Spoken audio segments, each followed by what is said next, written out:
Welcome back, ladies and gentlemen. It's MJ, it's Jesse from Mix 1069, and the master mixer himself, Mr. Tim Laird, America's Chief Entertaining Officer.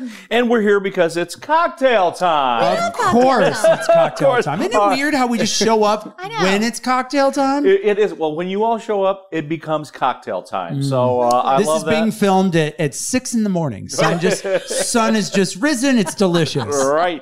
It's delicious. It's an eye-opener, we call it. No, anyway, this is a sparkling mojito. Now, you know, mojitos are wonderful. It's basically rum, and then you muddle in a little bit of lime and mint and sugar and get that together. Right. Well, we're going to make it easy. I start out and make a little mojito mix, and this is actually 3 ounces of freshly squeezed lime juice. Okay. And then I put in about 4.5 ounces of white rum. Now, again, this is going to make a lot, so don't think just that 4.5 ounces for you. Not one cocktail. And then I put in about 4 ounces of the mint and simple syrup. We talked about that before. Yeah. I had some left over. I thought, hey, what can I do with this? So you make this little syrup concoction. It's tastes like a mojito because you have the mint and lime. And I pour about, maybe, it depends. Maybe an ounce in the bottom of a small martini or coupe glass, we call them. Yeah. And then, again, you can adjust the sweetness by the simple syrup or tartness by more lime juice. Make it your own, whatever. Right. And then top it off with a little Korbel. Oh, hence the sparkle. There we go. Here's the sparkling part of this. Boom. And I found out that the mint and lime and everything so nice goes together. It's so pretty. So here it is to the sparkling mojito. Yum. Let's test it. Wow. How's that? Amazing. Oh, That's really good. That is awesome. No muddling. Oh. No fuss. Because you don't no have muss. you don't have no to beat muddle. your mint this time. That's And, right. Well, you don't okay. beat it, you muddle it. That's true. You're thinking of spanking the thinking mint. of That's spanking the different. mint. That's different. That's There's don't so much spank- you can do with your mint. Yes, you can. And then I do put a little lime garnish in the top just for fun. You can make a little lime wheel or wedge, whatever you want to do. But look how easy that is. That's nice. That's really nice because it's got the sparkle. You got that little bit of the bubbles. You know. Yeah, it adds. Smells yummy. Yeah, it adds a lot to it. Yeah. I like it because I love a good mojito. Yes. The bartender, I still remember his name, Tennyson, from my honeymoon. He made a mean mojito, but I watched him muddle. I watched him go through all that stuff. And it's like, I like a good mojito, but I like when someone else is making it. So when I don't have to put forth as much effort, this is fantastic. This is perfect for you. And I guess where mojitos go wrong too is where they over muddle. Then you get that woody characteristic out of the mint, or you get the pith from the lime. Oh, yeah. Where you're muddling that pith that's in there. You don't like the white part. A little bit of, Well, when you're smashing it, you're getting that. So just using fresh lime juice and your mint simple syrup, it makes it easy and delicious. Well, it's true. And what's nice is, again, going back to simple, this is prep work. So we've got all this in the comment section of the video, but this is prep work. So if you have a couple of people over, then you've got this already, and then you can kind of have make your own sparkling mojito bar kind of thing. I love that. And we love those lists where they talk about like the drinks that bartenders hate for you to order. Yes. And mojitos are always on the list. Always this way top. you've got the secret. So you can be like, tip, back off. I don't know. I don't know what they're talking about. These They are still so don't like easy it. to make. Even though you're tipping well, they still don't like it. Of course they don't. Of course they don't. And But, and then the other problem is some of the sugar doesn't dissolve properly. Then you got a gritty gritty mojito. Crunchy mojito. Yeah. It's just It sounds like a band. Crunchy mojito. Yeah. No, crunchy mojito. Crunchy mojito and the lime spritzers. And the Garrido. There you go. And the Garrido brothers. There you go. There you go. By the way, we have those band names. So if you want them, you got to message us. You can't have them. So But yeah, that's really good. And it's light. It is light and refreshing. You know what? Yeah. I mean, where sometimes a mojito can be too syrupy. Yeah, for sure.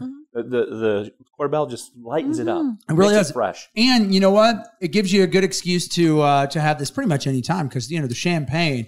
You could say this is a brunch cocktail.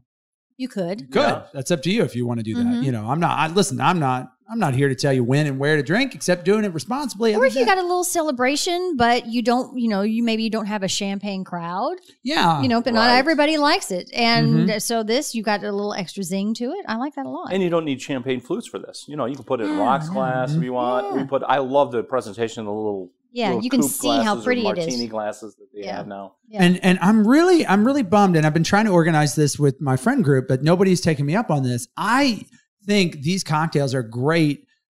You're hosting a little party, and you can do like a choose your own spirit sort of thing. Right. And so most of these cocktails that you go back and you search our channel are very easy to either batch up or just a couple of easy steps. So it's like, okay, if you're having, I want to do, because we have 2 kids at home, so we never hang out with friends. So I want to do an occasional parents' night out, and then have a couple and be like, all right, are you a bourbon? Are you a vodka? Whatever. Right. And then have a tutorial, sort of like the paint your own thing, but with cocktails. And you could have fun that way. That is a fun idea for a party. Yes. Like you can, it's kind of the same sort of thing, and everybody can kind of have fun.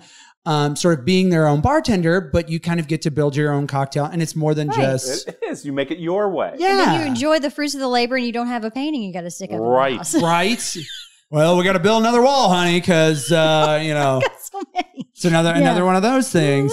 And it's fun. If we've learned anything from the concept of a potluck, anytime you can create an event. What's happening right now? Well, no, but I'm just saying, anytime you can create an event that involves them doing the work, true, but it's an experience, it's just easier for you. That is, and I've learned that people do want to get involved if you're entertaining. They say, hey, what can I bring? And I've quickly learned that have them bring something. I know you make this unbelievable bean dip. It's just phenomenal. So bring that. And actually, I think one party I signed out everything.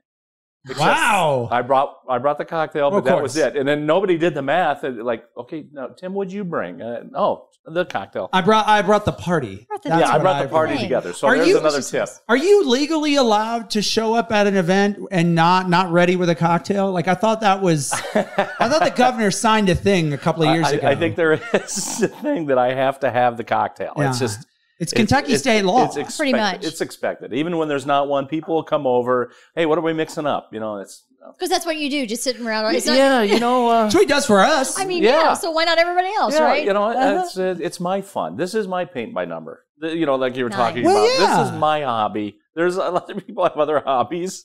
Well, cocktails just happen to be mine. And they make everybody happy. It is sort of an art form, and it is fun to kind of do. And, we've all, I follow several, different YouTube channels about really complex, cocktails. And it's really fun to watch, but I'm like, I don't even know where you find this artisanal, distilled in somebody's backyard in a discreet location, kind of thing. And it's that's an hour's worth of work for a drink. Right. But these are very simple to make, and they're very fun. And it also empowers other people to be able to feel like they're doing this too. It does. And as you always know, we get accessible ingredients, as you just said. But we also have mostly ingredients you already have. Yeah. Right? Because that's what I do. I just go to the refrigerator. What do we have? Let's see. It's like when you're trying to think about what do you want to make for dinner? Well, what do we have? That's how I cook. Yeah. See? And that's how I make cocktails. I just open the refrigerator door, look for whatever's there, like we did with the cranberries. Oh my gosh. I still can't believe. Go back and check it out. Tim made a cocktail with leftover cranberry sauce. And it was actually good. You're going to need it because you can use it coming up. It was really delicious because everybody has leftover cranberry sauce. And it was really good. I was like, he was like before, this is back when we were still Zooming. And before he was like, I made something with Thanksgiving leftovers. I was like, you're full of it, Tim. You're absolutely full of it. Stuffing like I was hoping. And he didn't say. So I'm sitting here going, did he pull out the blender? And is it like a turkey sort of froth?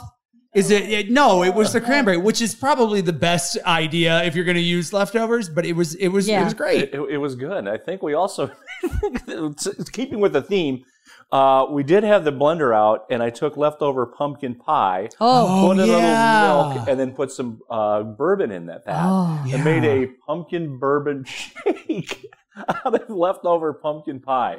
I think that was. I forgot about that. So that one sounds great, but also a little blasphemous because why do you have leftover pumpkin pie? It's delicious. Oh yeah, I'm the only one that eats it at my house, so it's breakfast every day until it's gone. So that's that. Yes, yes. Yes, ice cream maybe instead of the milk.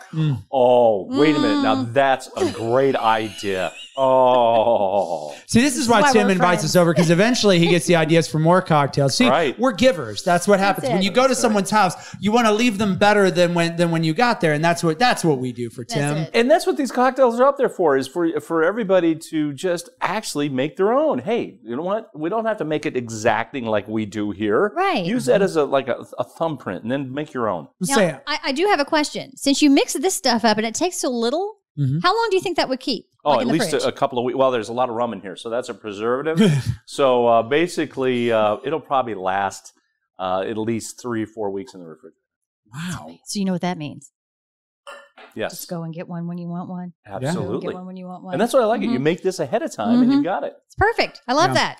Tim's philosophy. So the how-to, the ingredients, the amounts, all that stuff are in the comment section, or the information section of this video.